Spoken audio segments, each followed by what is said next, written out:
Good afternoon and welcome to Strategy Solutions webinar called Raising the Bar on Your Community Health Needs Assessments and Implementation Strategies. The conference has been muted. My name is Debbie Thompson and I'm President and Founder of Strategy Solutions. And this session that we're doing today is actually a short reprisal of a workshop that I conducted with Brenda Boucher from Lancaster General Penn Medicine and Eric Munson from Munson Business Intelligence Solutions at the ACHI conference in early March. And and even though they're not going to be co-presenting with me today, just in the interest of time, the workshop that we did at the ACHI conference was actually a pre-conference workshop. So you're getting the Cliff Notes version of a 2.5-hour long workshop that we did for the session that had experiential learning components of it and some various aspects of interaction between us and the audience. But the information is really powerful, and I got a lot of really good feedback on it from the people who are participating. So I'm recording it now to make it available to people who are interested in the information. So with that, what we're going to be doing today, and since you all pre-registered for this session, you should have gotten a worksheet that we did as part of the session. It's a list of 25 questions, I think it is. It might be 20, that are questions that you should be asking yourself and your organization if you're really prepared to implement and automate your outcomes and impact measurements for your needs assessment. So we're going to talk about how to identify some of those indicators and how to really think about determining how to integrate those strategies into existing electronic medical records and information tracking systems, because the manual tracking systems that most organizations are using are just not really helpful, and they're so cumbersome and labor intensive. And I put together this workshop and brought the co-presenters together, and I'm actually going to be sharing with you the information that they helped prepare for this workshop as well. But it was really eye-opening for me to get the two of them to share some of these stories. So hopefully we'll give you some tools that can help you in your organization. The other thing that I'll say at the beginning is that a copy of the presentation slides will be sent to you along with the worksheets and the action planning tool that we actually used in the workshop. And if you're interested in having me do this presentation for your organization, we're actually happy to do it free of charge via webinar. We've put it together for a whole team, or if you'd be willing to pay our just my travel expenses, I would come to do it in person for you for no charge. And just for those of you who are not really all that familiar with us, Strategy Solutions is a consulting firm that is kind of a rent-a-planning market research firm, but our mission is to create healthy communities. And we've been helping organizations kind of connect the dots from their strategy to their implementation, but we support a lot of community health needs assessments and really help organizations facilitate cross-sector planning to help really address core issues in communities and also to help connect across the continuum of care in their organizations. And my other two colleagues that helped put together this information that we're sharing with you, Eric Munson is the principal of Munson Business Intelligence Solutions, and he has some rich and deep experience in doing analytics for healthcare organizations. And one of my suggestions for you, if you're really struggling with, how do we make this database stuff work, find somebody like Eric. And I'll talk a little bit later about what the characteristics are, but the hospital system that used him, and he was actually employed there as one of their employees, they found him from a pharmaceutical company. He was a business analytics expert for a pharmaceutical company, and he's able to put information together. And my other co-presenter actually worked for Lancaster General Health Penn Medicine, and Lancaster General is actually not one of our clients, but Alex Yoder, and some of you who are active in healthy community circles may know Alice. Alice and I were colleagues together in Pennsylvania, back in the day. We both worked for hospital systems that really were dedicated to the community health improvement movement back in the 90s. And I left and started Strategy Solutions and have been doing things across organizations. And Alice has stayed at Lancaster General Health and now merged with Penn Medicine. And they're doing some amazing things in the Lancaster community that are really quite interesting. That Brenda's one of her employees there, talked about it. But one of the things that I think is really great about Alice's position and what Lancaster is doing, and I'll talk later about the various levels that they're working on in the community, Alice actually sits on the Planning Commission in Lancaster County, which I think is really great because they're working on community health from a number of different perspectives, including the built environment, which is actually quite fascinating. And I can't have a webinar without talking about these needs assessment regulations because many organizations are thinking about the CHNA only from the point of view of the letter of the law. But we have to remember the spirit of the law is really designed to manage the health of a population, to lower health care costs, improve quality, and improve health status. It's not just about the IRS regulations. And I'm going to draw your attention that I actually have some slides in here that will give you an illustration of how some other organizations think. I don't have actual polling slides in this presentation to sort of engage you in the conversation just because it adds to the length of the material and it's just very long. So the presentation that you'll be getting actually includes some of these numbers. And these questions, you can think about where you fall and how, what about your organization? Where do you fall on the self-assessment score? And if you pre-registered, you should have gotten an email this morning that had those questions on it. And with the folks that I actually had 27 or 28 participants in the room, and not every organization voted on this.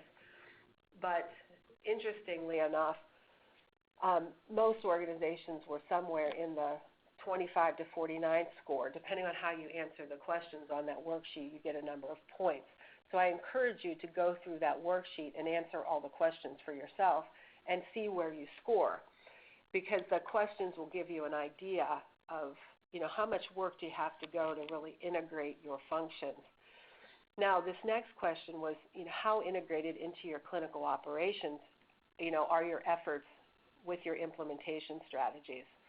And what you see here is that most folks that were at least voting in the room that day are somewhat integrated. And what our experience has been is that most hospitals and even larger hospital systems are struggling with this idea of integration.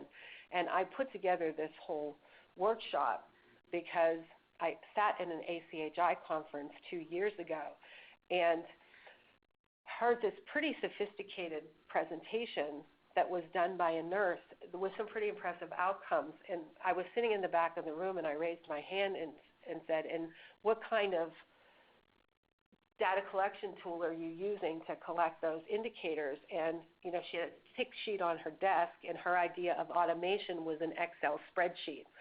And I sat there saying, this is unconscionable, and that's not the answer. And folks really need to be hardwiring the data that needs to be collected to show outcomes.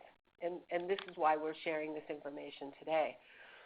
And, this is the other thing that's interesting about this work is that hospitals are required to now measure the outcomes and impact of their implementation strategies, but yet we haven't quite gotten to where we've started doing that yet. And we're not real sure what we're doing is effective. So this is about to change that.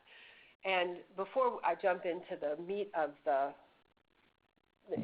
how do you do this stuff presentation, I just want to put up a little reminder that community health improvement strategies don't have to be community benefit, although all community benefit strategies should in some way be tied to community needs.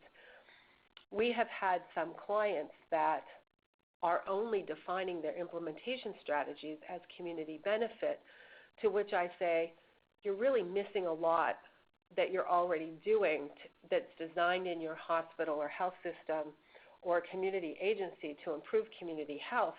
Don't look at it from a narrow focus of just community benefit.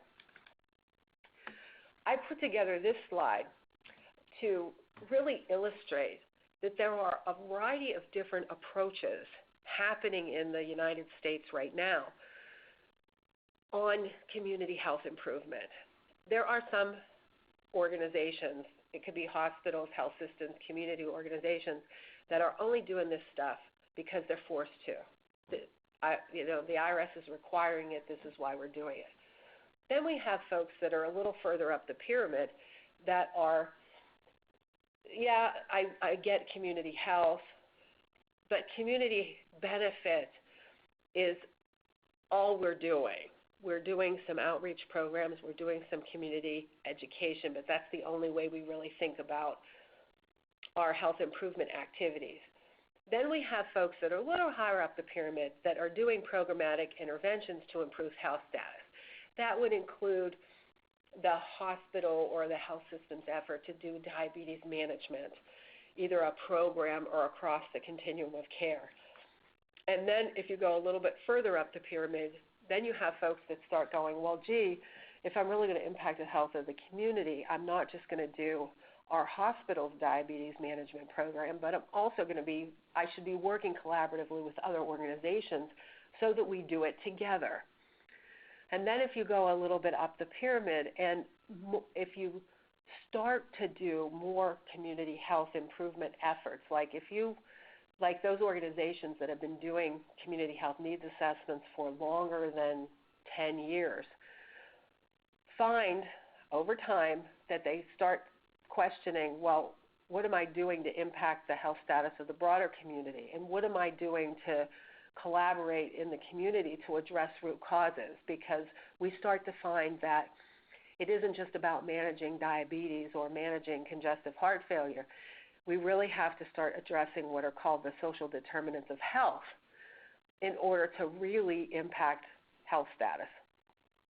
And then if you really do this stuff for a long time, like Alice Yoder at Lancaster General, you start to say, really, I've got to be influencing public policy to help create a healthy community, and start to work on that level as well. And what I have found is that not only do you start moving up the pyramid the longer you do needs assessments, as we start to shift to the second curve in healthcare, you hear often people talking about that we're going from the first curve of healthcare, which is volume-based healthcare, to the value-based second curve. Though, as we move forward and as CMS puts more things into place for bundled payments and value-based payment, we're going to be moving up that pyramid faster as a healthcare delivery system across the United States.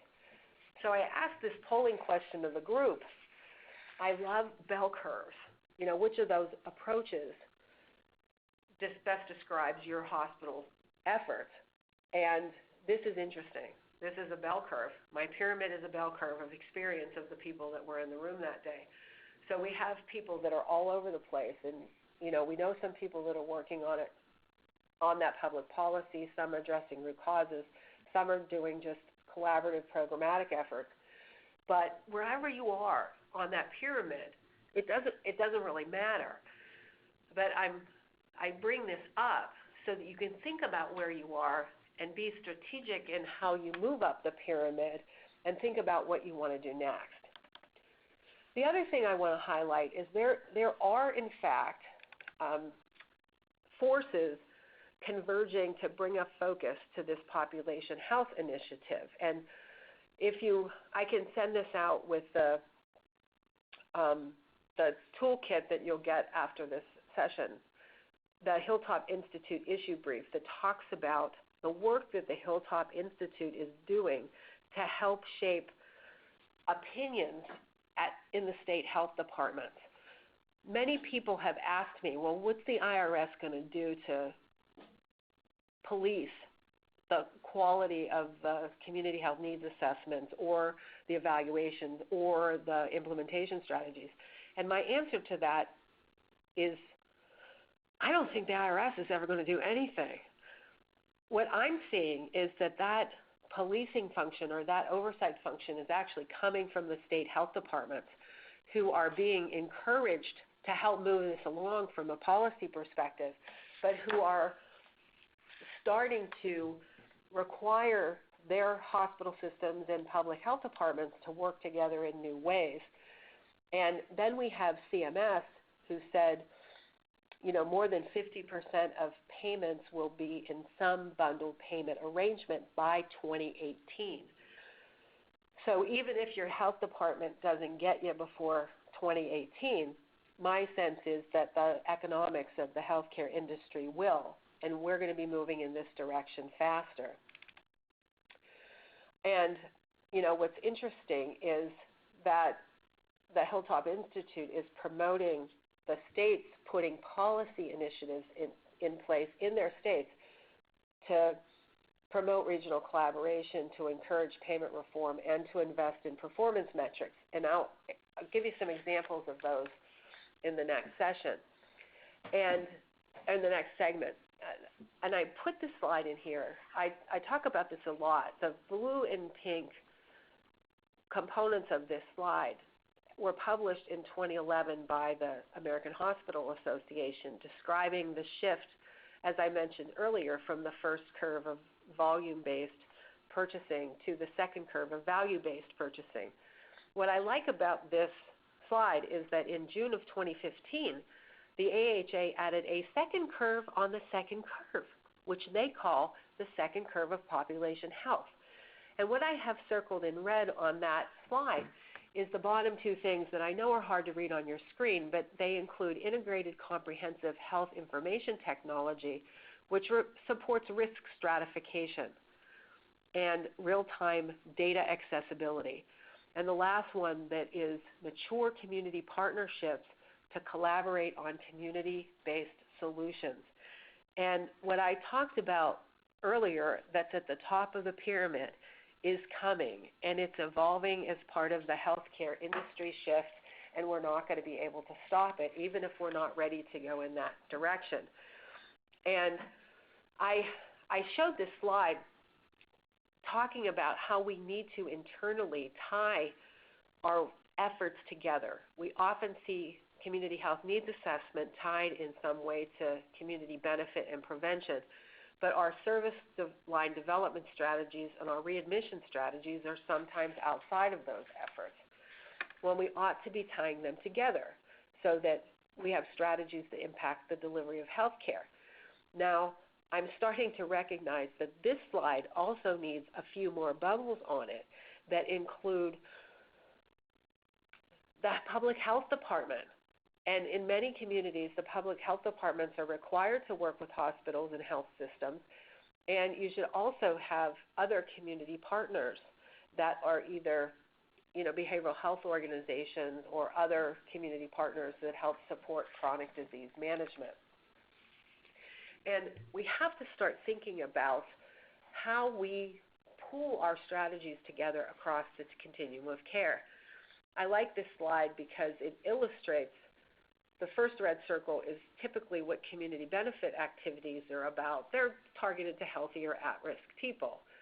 Our implementation strategies are often targeted to at-risk and persons with chronic diseases, and our acute service line programs really target chronic diseases and complex cases that end up in the hospital, but we have to start thinking about them all together. And I love bell curves. I ask people how much of a priority is it to measure impact across the continuum of care, and the majority of people end up in the somewhat place.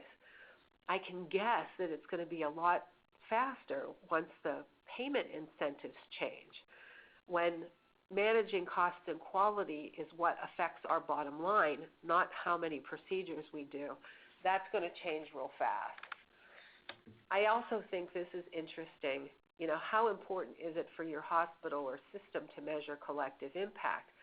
Again, there are some organizations that are heavily focused on collective impact strategies in their communities. And by collective impact, I mean collaborative initiatives that are working across sector or within a sector to try to really improve the health status or on some major initiative. I put this slide in this presentation to illustrate how service line thinking within hospitals really needs to be broadened. This is adapted from a slide from the Healthcare Advisory Board that was published in 2013 that really saw today's service line as acute care only. Now, this is starting to evolve, but it hasn't really changed substantially in the last 3 years. We really need to start thinking about how we track patients across this continuum, so that if we're doing an outreach or a prevention education program and some screenings, what the heck happens to those patients? If we're doing clinical breast exams and we're catching cancer at stage 0 or stage 1, what's the impact of that versus catching it at stage 3 or 4? These are the questions that we need to wrestle with, and we need to start to rethink our electronic medical record strategy and our registration strategies at the front end of our work. And instead of looking at prevention and screenings as stuff that department does or that group of people does, that keeps track of their own statistics because they're just running a program, that's the issue that we have to rethink because of that little green box on the bottom. We need that comprehensive, integrated health information technology. And then, of course, I ask people, are there outcomes indicators automated? Do we have any automation at all? And what I found from the audience that was at the ACHI conference, that some people have some things that are automated. Nobody's fully automated yet. Some people are working on it, and some people even haven't started calling the question yet, which is why we're doing so much education around this topic, because it may not be top on the strategic priority list this year, but trust me, it's going to be real important come 2018. So we're trying to get people to at least increase some awareness of it. So how well developed is your outcome and impact assessment process? These are some questions to ask yourself. First of all, do you have a mechanism in place to track and measure and report the outcomes of your strategies? Some people do, some people don't. And, the answer to this question is if you say yes and there's a but after it, it's I have a system, I don't have it automated. And then, do you conduct an evaluation at the end of the fiscal year? And this is the thing that folks really need to start thinking about. At the end of the year, if you don't, a lot of people are doing status reports, but do you have any data to collect with it other than the number of people who attended the program? But what people aren't doing is sitting down at the end of the year and saying, okay, what happened? What I found is most people evaluate in healthcare all the time. We're always evaluating everything that gets done. But what we're not doing is setting up a formal program where we sit down once a year and say, okay, this program worked, this program worked, this program didn't work. You're doing that as part of the budget process, but what you should do is you should just write down what it is that you're talking about. The next question I often ask is, does your needs assessment use any of the medical home quality indicators? And I'm going to talk about this in a few minutes, but a few are.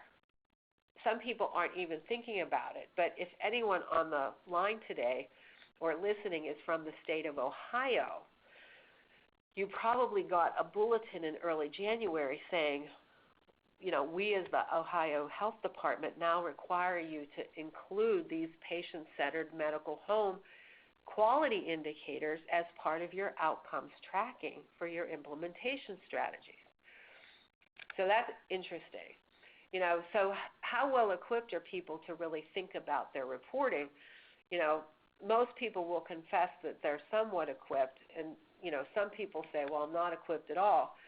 But here's what I say, don't despair, because part of why we're doing this presentation is to help you think about it. And if you've never really thought about the outcomes of your programs beyond the number of people who attend, the first place to think about is, do we have a logic model? Do we even know what a logic model is? And if we want to improve our measurement capability, here's the easy steps. You want to develop logic models. You want to think about the outcome and impact measures. You want to talk to IT professionals to create data collection and reporting systems. And one of the things that we offered, and this is Eric and I offered as part of this presentation, and we'll make the offer to you. We've had a number of people take us up on this. We'll do a free, I'll call it a 30-minute consulting, phone call with you, where we get me and Eric on the phone together and let Eric answer technical questions about things. And it's interesting, talking to an IT guy about how to talk to IT guys is really helpful. It's really helpful. So some of the future slides have some helpful hints there from Eric, but we would be willing to get on the phone with you for 30 minutes and really just help answer some questions and help you connect the dots. And the folks that we've done that for, it's been highly enlightening and very helpful. Then you develop a progress report and then discuss and document the informatics development strategies as part of your action plan. So in other words, if you have to really work on creating a process to automate your indicators, make that part of your implementation strategy for your needs assessment. That's okay to do that and include the resources to develop those capabilities in your plan. So this is not a session on logic models, and if you don't know really what logic models are or how to use them, I could do a whole session. I could talk for an hour just on that. Let me know if you need that help. I'm going to run through it quickly just for purposes of today and give you kind of an overview of it. Why logic models? It's really important to translate goals into measurable outcomes, and I'm not suggesting that you do logic models for all your programs. What I'm suggesting is that you learn how to think in logic model logic so that you can run through the rubrics in the logic model in your head and be able to tell the difference between an output, an outcome, and an impact, because that's the most important thing. And once you get the hang of doing that and you learn how to do it, you certainly don't need the piece of paper to fill out the logic model, but you want to be able to figure out what bucket does it fit into. Now, here's a pretty simple logic model. A logic model has inputs, it has activities, and it has short and medium and long-term outcomes. And I like this little format because it's a fill in the blank. The inputs and the activities are much the same for any program. And who we reach, is the number of participants and what we do. And those are the outputs. What we do and who we reach are outputs. Outcomes are things that happen as the result of what we're doing, such as the number and percentage of people who come back for test results or who schedule something. Those are the things that are important. And the long-term outcomes is what the impact is. And that's what's changed. What's happened as a result of the things that you did. Here's another way of looking at it. Process and outcome measures answer these questions. Are we reaching who we should reach? The number of people. Feedback and satisfaction is an output measure, not an outcome measure. Outcomes are things like the change in knowledge or behavior as a result of the program, and the impact is what are the long-term conditions that were changed as a result of the program. And then there's my favorite new impact question, does it save the system money?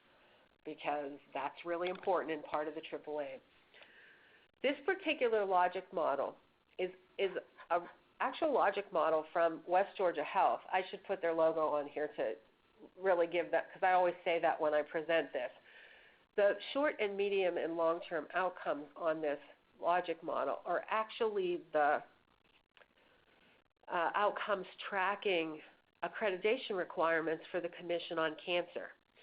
So if any of you are doing breast cancer programs, or any cancer programs that are accredited by the Commission, the things that they're expecting you to do and wanting you to collect are exactly that. They're outcomes. They're not outputs. And I've talked to a number of people where the peer reviewers, when they come in to do the accreditation, will actually point to things and say, no, this is an output. It's not an outcome. And thinking through, this is just another way to look at it. Again, the outputs are the number of people, like, for example, that have barriers to access, the number and percentage of women or could be men too who attend a health fair or participate in outreach. Outcomes are what happens once you've done that, and then impacts are the things that happen over time or that are done over time. Here's the example from Ohio. These are the patient-centered medical home indicators that match up to the top 10 Ohio health priorities.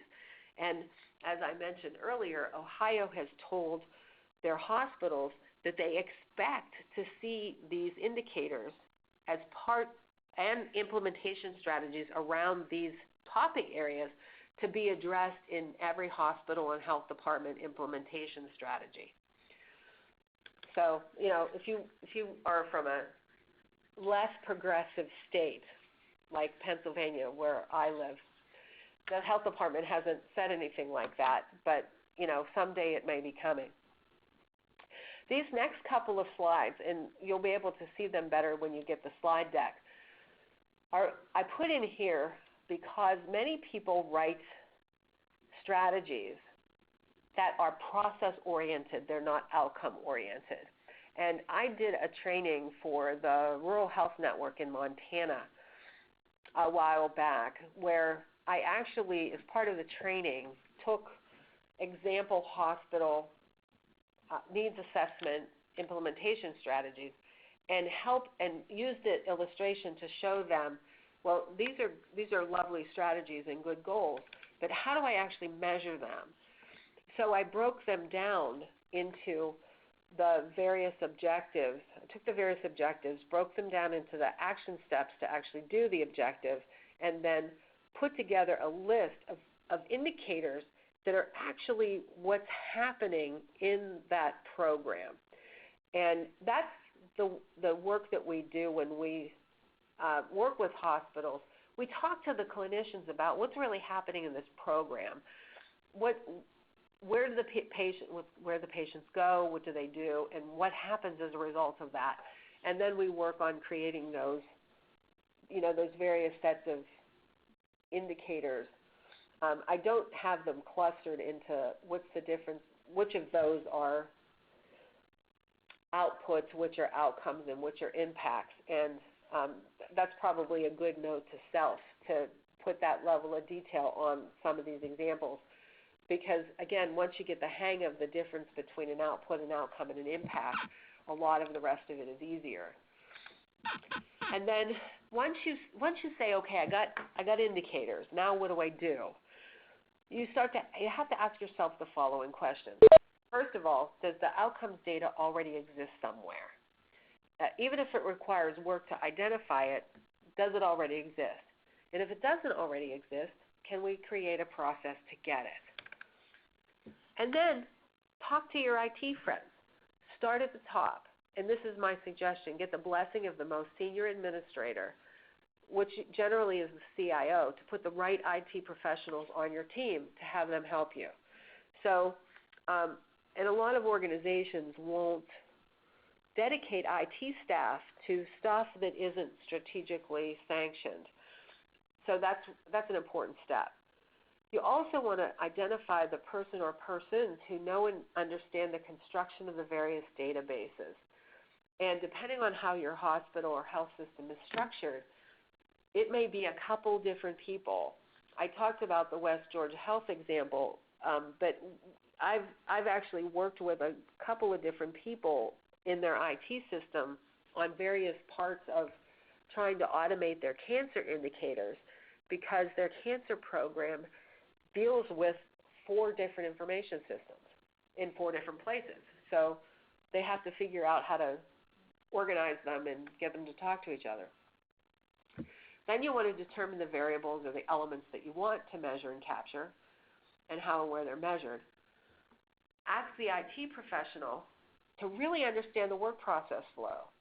One of the IT professionals at West Georgia Health, when we started working on their cancer indicators, actually went with the nurse navigator to a screening to watch what she did, so that they could actually register the people. They could create a mechanism for Wanda, who's the nurse navigator's name, to actually register people who are being referred for follow-up from those breast cancer screenings. You don't have to figure out how to get everybody in your medical records, but you want to capture those people early on if they're going to be referred. And then determine if your current software has standard reports that can be customized or if new reports need to be created. And figure out if there are data fields there that you can actually capture data in and query. Because one of the things I've learned from this process is that a lot of important and rich information related to measuring our outcomes and impact is actually in text fields in the nurse's notes, which is lovely, but that's not going to help you query and create outcomes. So you want to make sure that you have the right pieces, actually have queryable data.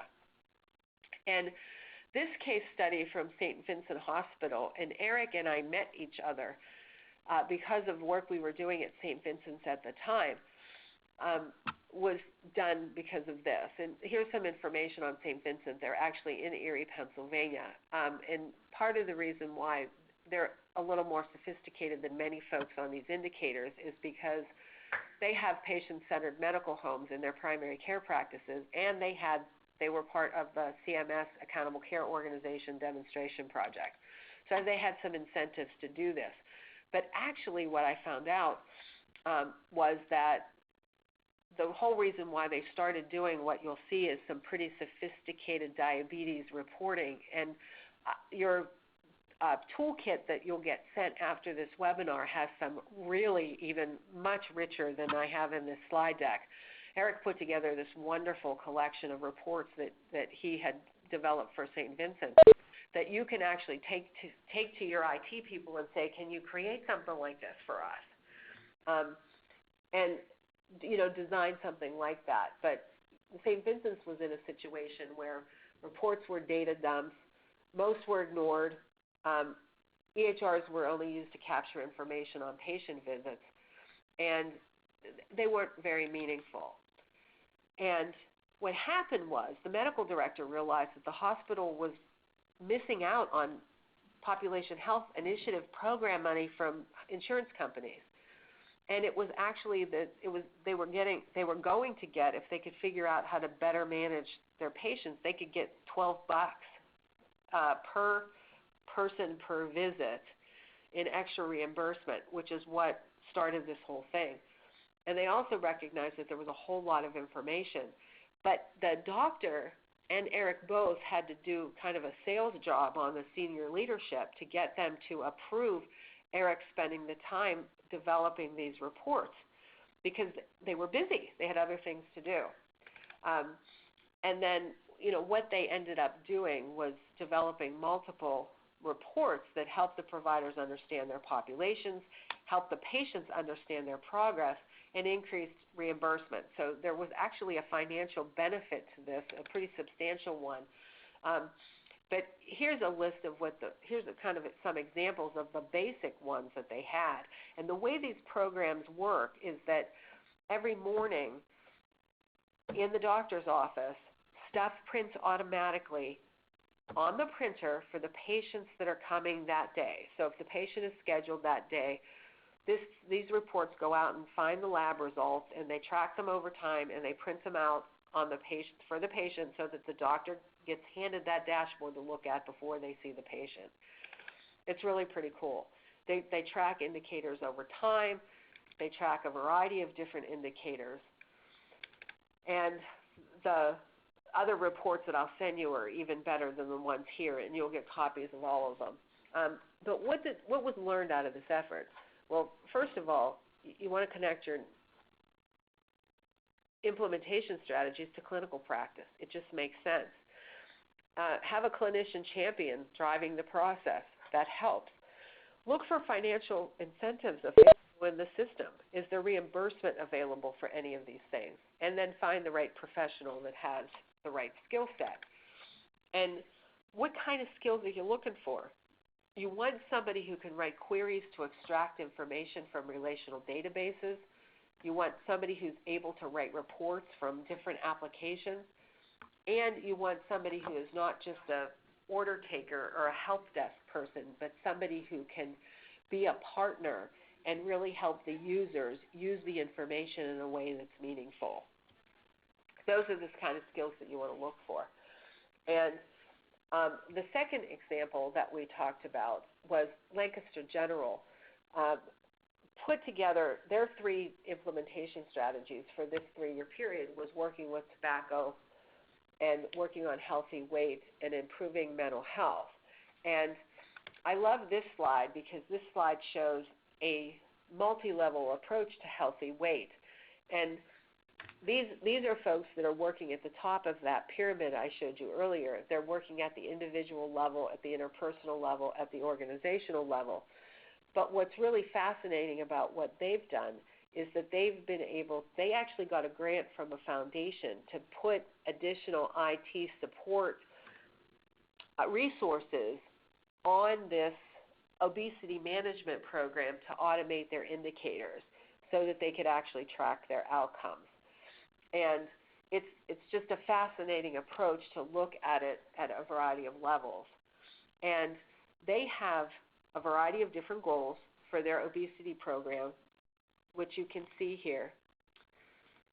And these are the kinds of outcomes measures that they have. Very similar to the cancer screening, number and percentage of patients that were screened, people in the categories, what happens to them. And these are the things that they've learned from that process. You want to develop goals and objectives collaboratively and get IT involved in the conversation. Align with other quality incentives and system priorities. They learned the same thing, that there were some quality incentives and some reimbursement available for some of the things that they were working on. And they actually did seek some outside funding to put some additional IT resources on things and then build on the past experience and celebrate their success. So, how do you get started on something like this? The next thing, well, first of all, you try not to feel so overwhelmed about the enormity of the task. So when I did the presentation, I asked people, well, how are you feeling right now? And you can see here, it's a little overwhelming to some people, but it really is doable if you think about it and you think through it and you get the right people to help you. And the workshop notes that you'll be sent, how do you create an action plan out of this? How do we identify the outcomes and impact indicators? Well, that's what you do first. You do that logic model, and then you determine whether the indicator exists if the data collection approach needs to be developed or automated, and then determine the work process flow or change management of the data collection. And what do I mean by that? One of the things that we learned from West Georgia Health with their cancer program is that their nurse navigator actually gets connected to the care team if somebody has a high score on the distress tool. So once you've been diagnosed with cancer, each person kind of answers these questions, and if they need help sort of navigating the whole experience of having cancer, the nurse navigator helps them. Well, looking at the before and after scores on the distress tool are very important, except that they couldn't actually figure out, they had trouble figuring out who was actually the last person to interface with the patient when they were done with their care. And even though we evaluated it over it was like an 8 or 9 month period, they had several hundred people do the initial distress tool, but the ending distress tool ended up only, they probably, of all the people that they discharged, they probably only got about 10% of them. And it was because it was difficult to figure out who actually should do the distress tool with the patient. Was it the doctor? Was it a clinician? Was it the clerical person at the desk when they came for their last visit? How do you do this? So changing that work process flow of the clinicians to actually say, okay, at this point in time, this is who is going to administer this. Sometimes you have to figure out where you're going to collect the data and how. So this is actually, and you'll get this not only in the slide deck, but you'll get this in the handout materials. We actually gave some examples of organizations here that you could see the program or goal, the variables in the data set. Does it exist today? I did a little grid so that you can look at each of your program goals or outcomes and sort of walk through the worksheet and fill it out. So we encourage you to do that first. And then you look at, okay, now that I know what indicators I have and what I want to automate, I can actually put together an action plan to automate them. And, oh, by the way, this is a real example of the issue that I just talked about. The outcome indicator for West Georgia Health was the post-discharge patient distress tool ratings, okay? Which staff member is the best suited to actually administer that tool? Then Charlene, the program director, had to talk to the clinical supervisors about it, talk to Natasha, who was the IT person most knowledgeable about those EMR systems, to get those things done. So this is what an action plan looks like. And then the other component that they were working on was looking at decreasing their no-show rate, because no-show rates are actually an indication that the navigator program is working. So one of the reasons why you have a nurse navigator is to make sure everybody gets where they need to go. So this actually shows the outcomes indicators and the things that they were looking at in order to automate it. So you want to create an action plan.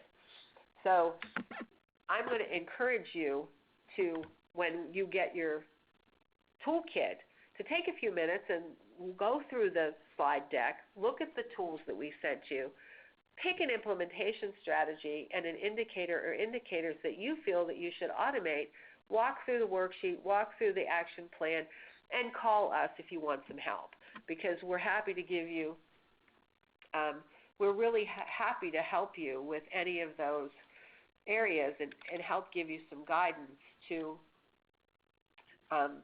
think through and help you get unstuck. So we're happy to do that free of charge. Send us an email or call us, and we'll try to help you get past your stuck place. So in conclusion, here's the takeaways. We want you to help determine your understanding of how patients flow through the process. That's really important. Identify So the difference, output, outcome, and impact measures. Use the logic model format. Talk to your IT professionals about how data can be collected and reported. Determine what can and cannot be measured. Develop the action plan for the things that you can work on, and then track your progress and evaluate your results. And, putting a little bit of time into thinking through that will make all the difference in the world. So with that, I'm going to unmute The conference has been unmuted. the line and ask if anyone has any questions that they would like to have answered.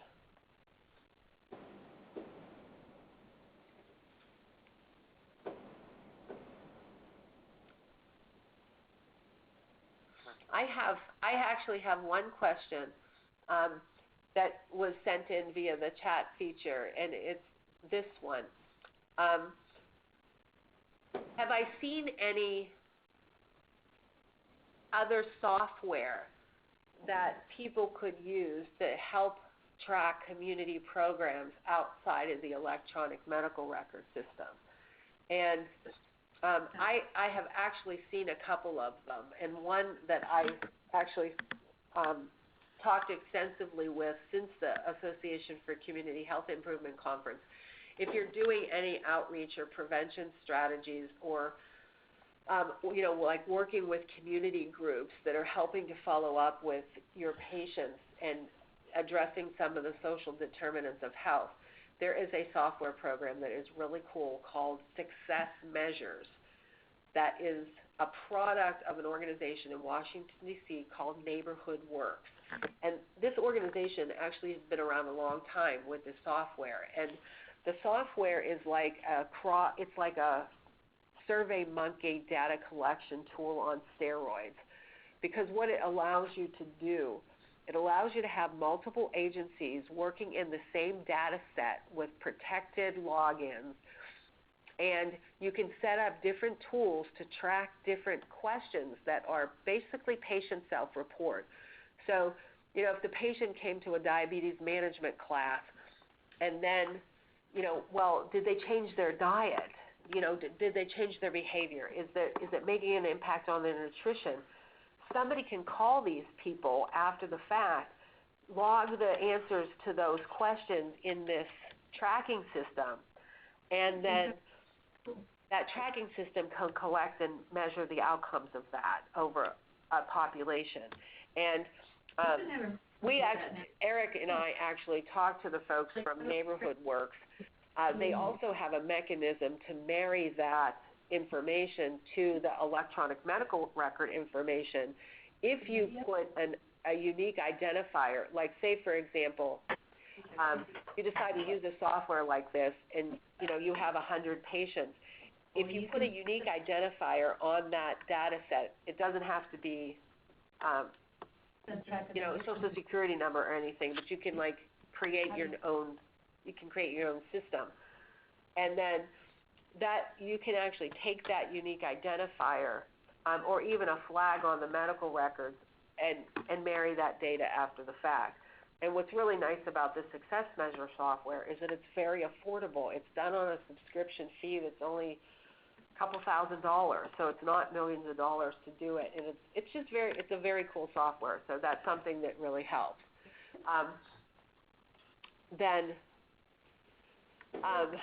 So that's the answer to that question.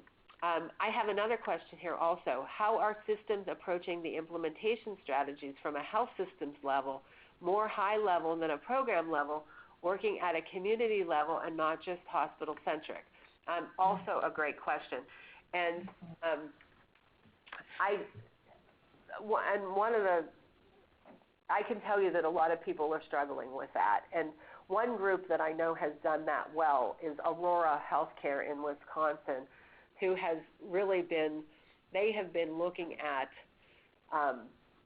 similar, and they don't really have to be identical. They have similar programs happening in their various hospitals that they're working on creating consistency in evaluation data sets.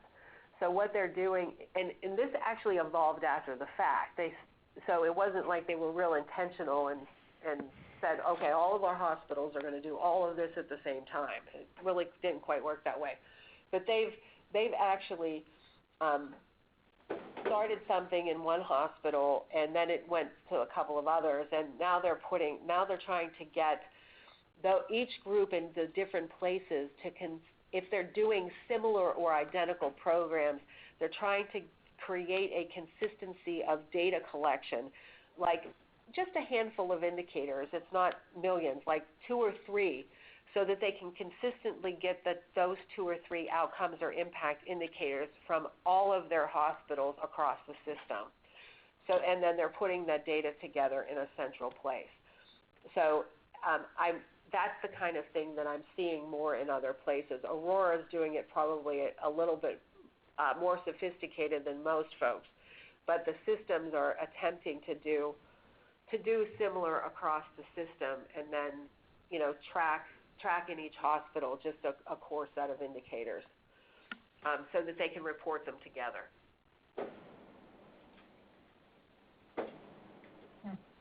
Any other questions? Okay, I hear somebody whispering.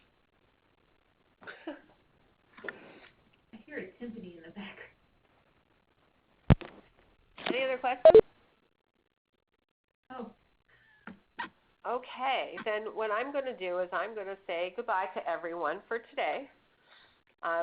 Turn off the recorder, and I will stay on the line for a few minutes if anyone has any additional questions that I'm happy to answer.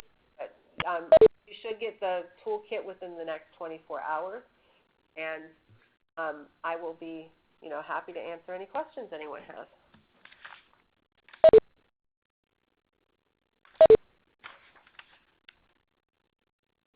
I have a quick question for you. Okay. We're working collaboratively with our health department on the needs assessment, and the next step is the implementation strategy. And the question I have is, have you seen any hospitals do a joint implementation strategy with community partners and or a health department? Oh, yeah, lots of them. Yeah, I've seen lots of them, and they can be done a couple of different ways. They can be done what I'll call through a full collaboration where they're actually co-investing in a program together. So, they work on developing the program and sort of co-implement it. And I've also seen it where you've got the hospitals and the community partners and the health department doing similar or identical things, and they're doing them independently. But they're working together on the same goal through individual activities. It happens both ways. Have you seen any examples of what those strategy plans look like that you could share? I actually do have a couple. Okay. That would be great. Thank you. Yeah. And what I'll do is I will put that. I'll grab a couple, and I can put them as part of the toolkit. Great. Okay? I'll put them as part of the toolkit. Thank you.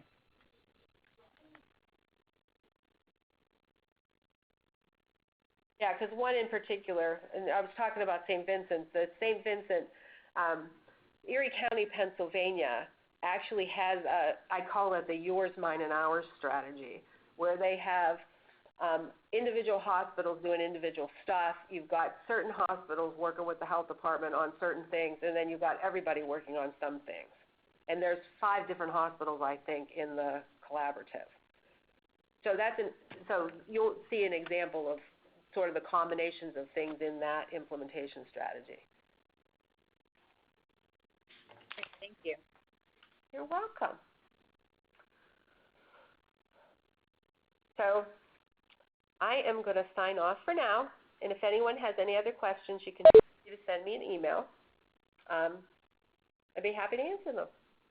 And thank you very much for your participation, and have a great day.